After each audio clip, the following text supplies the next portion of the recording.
সুপ্রিয় দর্শক, আসসালামু আলাইকুম। ছোটোবেলায় বইয়ের পাতায় পড়েছিলাম, আই ছেলেরা আই মেয়েরা ফুল তুলিতে যায়, ফুলের মালা গলায় দিয়ে মামার বাড়ি যায়। সেই কবিতার লেখক কবি জসীমউদ্দীনের বাড়িতে আসার সৌভাগ্য হয়েছে আমার। বাড়ির ভিতরে প্রবেশ করতে চাইলে 20 টাকা করে টিকিট পেয়ে দিতে হয়। অবশেষে আমরা বাড়ির ভিতরে ঢুকে পড়লাম।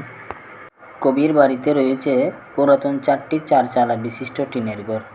বসত বাড়িতে বিভিন্ন রুমে রয়েছে তার ব্যবহৃত জিনিসপত্র এবং কবির বিভিন্ন লেখা বাড়ির চত্বরে প্রদর্শন করা রয়েছে।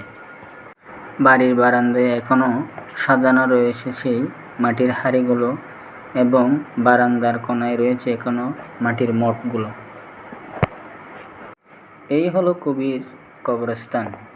বাড়ির উত্তরে রাস্তার পাশে কবির কবরস্থান।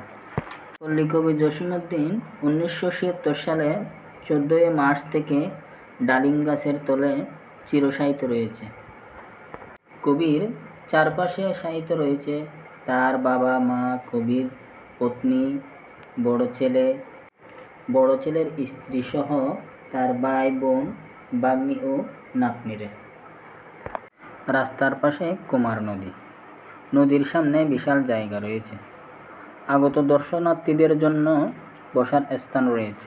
পরিশেষে আমার ভিডিওটা যদি ভালো লেগে থাকে, লাইক কমেন্ট করে শেয়ার করে পাশে থাকবেন। আসসালামু আলাইকুম।